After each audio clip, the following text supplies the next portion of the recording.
Yes, right here. I remember painting, the makeup was painted on it, except for maybe the last final shots.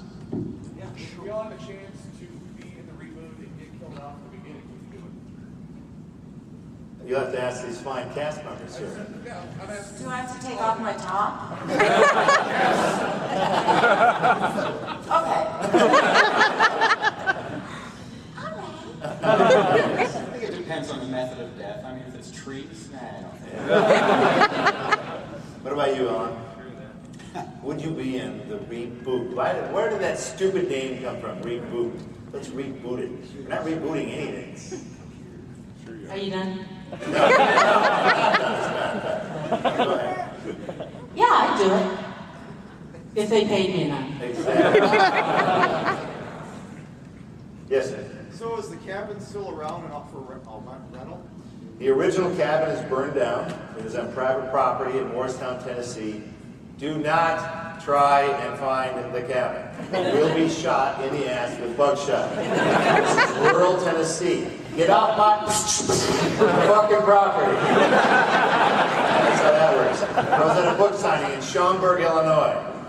A guy comes, puts a big rock down in front of me. He goes, instead of doing that laugh. So I'm like, okay, hey, why are you laughing like that? Hey, what is this rock? He goes, don't you know where that's from? No, I don't know where that's from. Perhaps a quarry somewhere? No, man, it's from the cabin. It's from the fireplace, man. It's a grasshopper, you know. And he stole a brick from the fireplace because he found out where the cabin was. Bad idea, ladies and gentlemen. Bad idea. The property has not been developed. I've been there recently. It's just the chimney left. And where we buried the time capsule that Sam Raimi has hidden a secret code that unlocks the meaning of the movie. Buried in where the trap door is buried in a cigar box is a visual decoding of the movie and some other selected elements of secret props from the movie. But do not try and find that out. That part is true. That's off of Is that not true? 17, right? Tom Sullivan, is there not a time capsule buried in the cellar of the original cabin? It's absolutely true. And what was in that time capsule? Secrets you want to know but will never know. Yes, over here. With the popularity of Marvel superhero movies, is there any chance of an Army of Darkness versus Marvel Zombies? Army of Darkness versus Marvel. I think no is the Well, you know, it's weird. Everyone got all excited about Ash versus Jason versus Freddy. Yes. And some of you are still excited about that false, bogus concept. First of all, creatively, it's bankrupt. Can Ash kill the other two, Freddy and Jason? Do you think they would let that happen? Do you think those two franchises would let our smaller franchise kill off their bigger, fatter, richer franchises? No way in hell.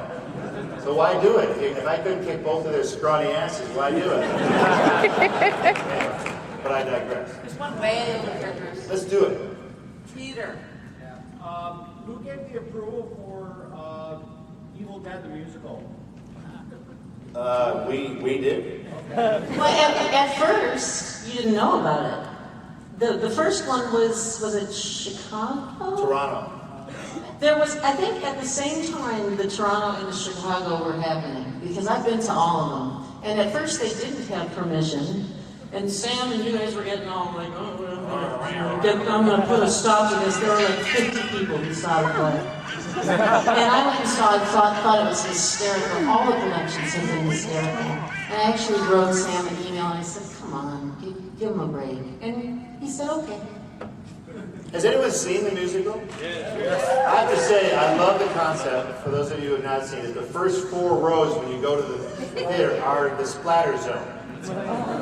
And the seats are covered with garbage bags. Because the beautiful thing about the Evil Dead musical is the stagecrafting, where there are hands like lopped off and blood spews out of there and like hoses people down. So if the cast knows, for example, that there's someone, right here, they go, ah! Hose these people down. When I saw it in New York City, a guy came in a white tuxedo. Right there. He was like this the whole show. Come and get me. By the time he left, he was pink. He was very happy. Very happy. Yes.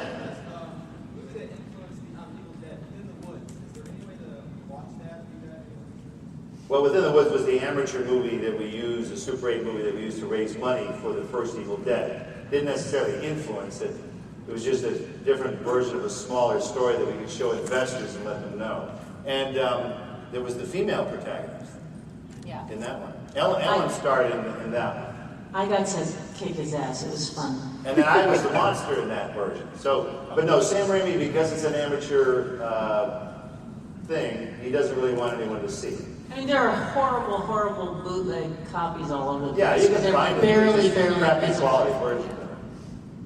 Yes. What was the inspiration for replacing your hand with a chainsaw? The inspiration for replacing my hand with a chainsaw. Sam Raimi thought it would be hilarious. But then he didn't have to wear that goddamn rig for the next 6 years. Wait a minute. Stand up and yell. No. Stand up and yell.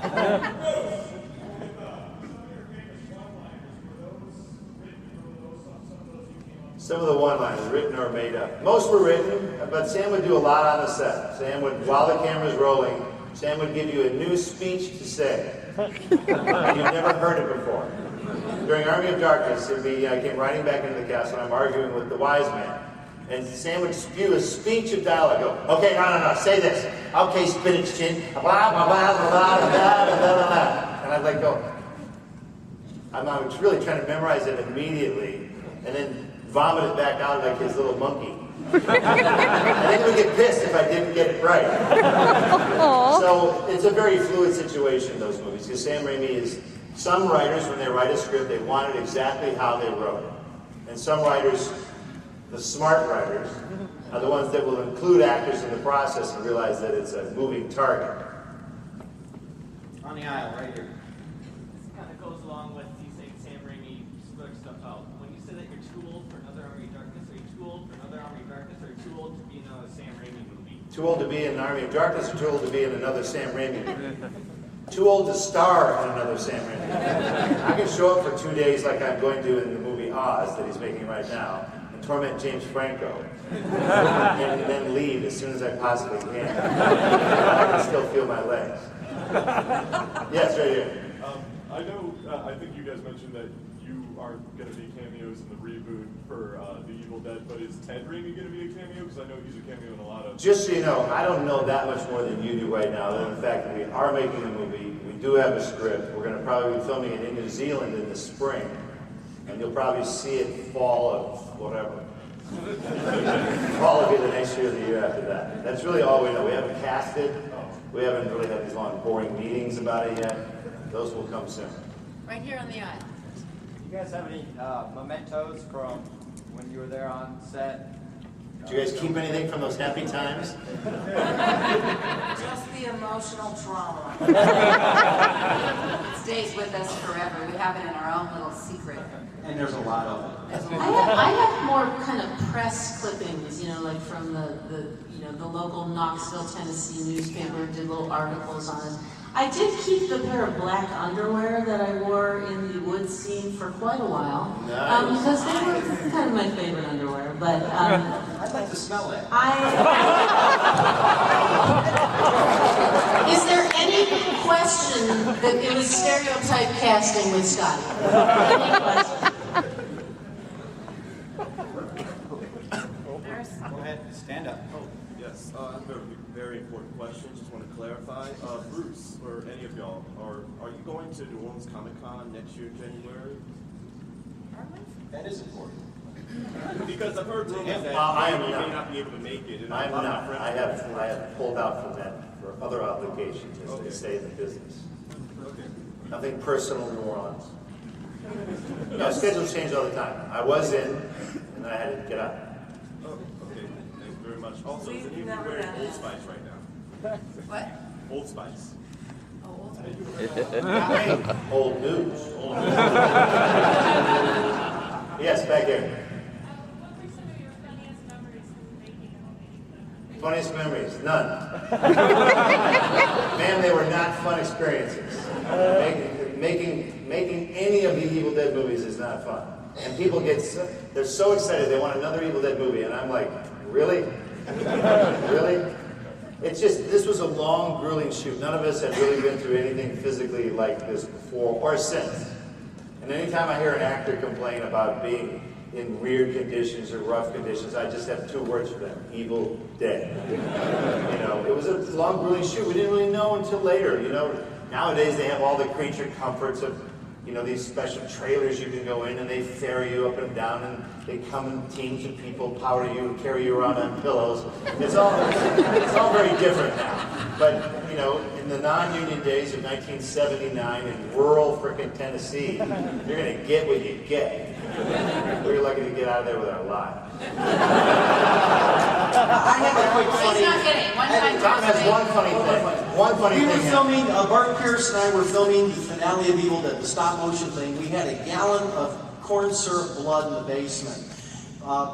Bart's parents came over, very conservative folks, and were sitting in the little lounge area. The dog came upstairs and puked up about 3 quarts of this fake blood. And that was really funny.